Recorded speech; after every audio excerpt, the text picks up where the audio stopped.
Wendy, and this is the garden that I'm growing with the intention of keeping it a vegan garden, so no animal products, no manure, no blood, fish and bone, anything like that. See, everything that I grow is going to be organically managed as well, no chemical sprays, and as little damage to the local ecology, meaning pests as well, unfortunately, as is possible. So I thought this time I would go through the seeds that I'm going to be sowing in April, and also a little bit of catch-up sowing that I probably should have done towards the end of March and didn't get round to doing. So yeah, let's we'll start with, I've got various little lists that are supposed to help me keep on track with what I'm planting and when. And these lists take the form of, I've got 3 resources that I've got from Charles Dowing. I've got his sowing timeline for vegetables, which is free to download from his website, and it just gives you a very brief overview of what he has found has been the best timings for him, bearing in mind that this is for his climate and growing conditions, and he is based in Somerset in southwest England, which is USDA zone 9, and he has a last frost date of mid-May and a first frost date of mid-October. So for April, he recommends sowing undercover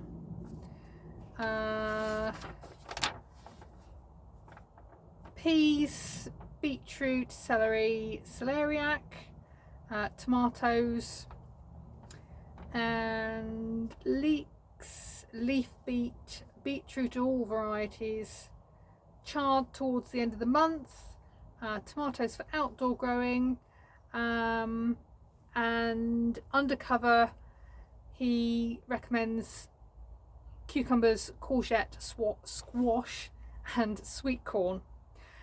He also recommends to sow outside potatoes, broad beans, lettuce, spinach, peas, spring onions, early and autumn brassicas, parsley, leeks, leaf beet and carrots.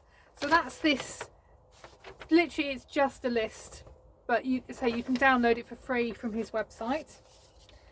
So that's the first one I've got. The other free list I've got is from gardenfocused.co.uk, and that one is more you tailor that to your own growing conditions. So I'm in South Oxfordshire, and it's predicting my last frost date as being the end of April rather than mid-May. So the Garden Focused has plotted it so that there are things that it's recommending that I can put out earlier than somebody who has a frost date of mid-May or later. And this, what you do at the beginning, you put in what you want to grow for the year, and it spits out this beautiful list of exactly when to plant and when to sow, and all the bits you need to do in spread in weeks and then divided by month. So it's all colour coded as well.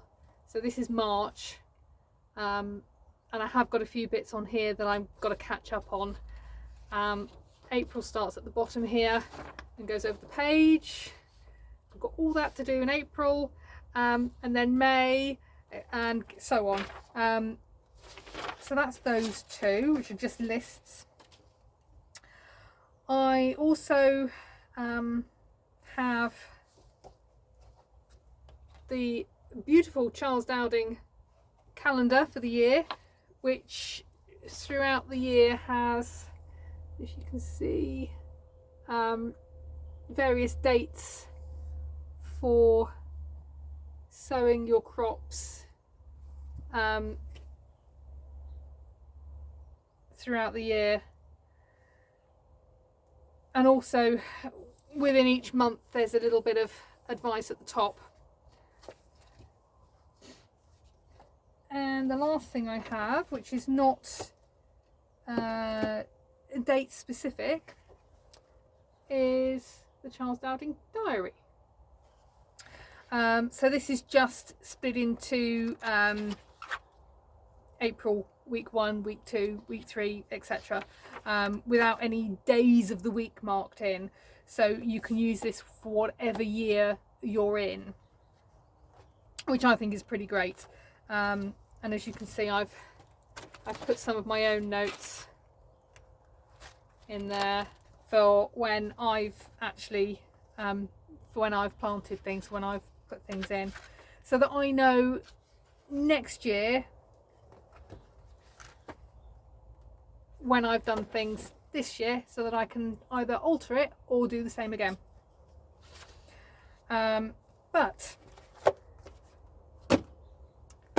with all these lovely lists, unfortunately I'm dreadful at following them. So I do have some catching up to do. I'm a terrible procrastinator, and I managed to just put off and put off and put off and put off all the sowings that I needed to do towards the second half of March. And I kept telling myself, when I've got some more room, I'll sow some more seeds. And of course we've had this cold snap again at the beginning of April, so I've not been able to bring things out that I wanted to, so I have no room in the house. But that's an excuse, and I'm owning that. I do need to get on with playing catch up with some of my seeds. So this is what I'm sowing, my catch up crops. So playing catch up, I have to start off with some sweet peas. I'm sure it's not too late to do these. I will try to pre-sprout them though, just to make sure they are viable, rather than putting them straight into root trainers or pots. Probably not too late, but later than I wanted to. I have some Brussels sprouts. They need to go in as started off as soon as possible. We've got basically what I'll continue to sow as succession crops throughout the year. I've got some lettuce, mainly this butter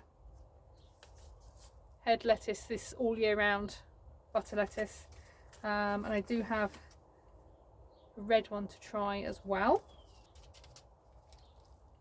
Beetroot, and that will just be planted throughout the year, probably in sort of 4-week intervals.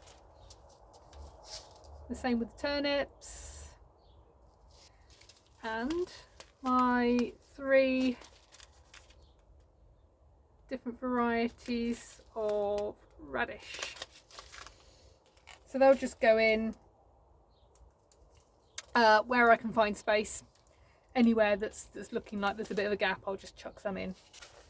So that's those. That's what I'm doing as catching up, which should have been started probably last week. Although it's not too late. It's not like I've missed the boat on any of them. They can be, most of these can be done at any time, and if they're sown a little bit late, they'll catch up anyway. But those are the ones that I need to really get on with pretty much straight away.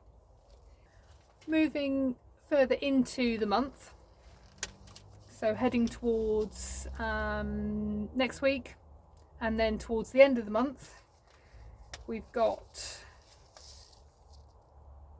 another variety of Brussels sprouts, and I'll sow those towards the end, mid-month towards the end, as a succession from the ones that I will be sowing now. We have a late summer autumn cabbage, and that's Filderkraut. I'm going to do a second sowing of this Calabrese. I've already got some sown and they're in pots in the tomato house. waiting to go out, but I will do a second sowing so that I've got some later plants with that. I've got two varieties of courgette. I've got a Verde di Milano and a Modena, and I will probably sow maybe 3 of each, but in reality only 1 of each will go out because I just don't have the space. Cucumbers, I've got a Piccolo di, oh crikey, how do I pronounce that? Piccolo di Parigi. I'm assuming that's how you pronounce it. Which is, I believe, a small pickling cucumber, and a standard variety Market More cucumber. This is an outdoor cucumber, but it may well end up being grown in the greenhouse. I'm going to do a succession sowing of the purple kohlrabi, and then we're on to the late April sowings, and I've got squashes. I've got Crown Prince, Victor, and a Delicata, and I've got some baby butternut squash which I tried last year, and the plant, it didn't get more than about 3 inches big, so I don't know what was wrong with it, what happened, what I did to it to prevent it from growing properly, but we'll give that another go this year and see what happens. And lastly, I've got some sunshine in a packet, sunflowers, and my mother-in-law has given me a packet of seeds which I believe are hollyhocks. I've completely forgot. I've also got some purple sprouting broccoli seeds somewhere which I will find and I will plant, but yeah, they're going in this month as well, so that hopefully I will have some purple sprouting broccoli to eat early next year, because this year we had to unfortunately pull out all of my purple sprouting broccoli plants before they'd fully matured, because we had to move all the raised beds around. So yeah, when I find them I will show you. So that's it really. That's what I'm sowing in April. I hope you enjoyed going through the seeds with me, and seeing how I try to organise myself. Not very successfully, but I do try. I'd love to see you back here again, just to see how my progress is going. If you've got any comments for me or anything you think I should try growing, I would love to hear from you. Give me one of those, and yeah, I will see you again next time. Bye.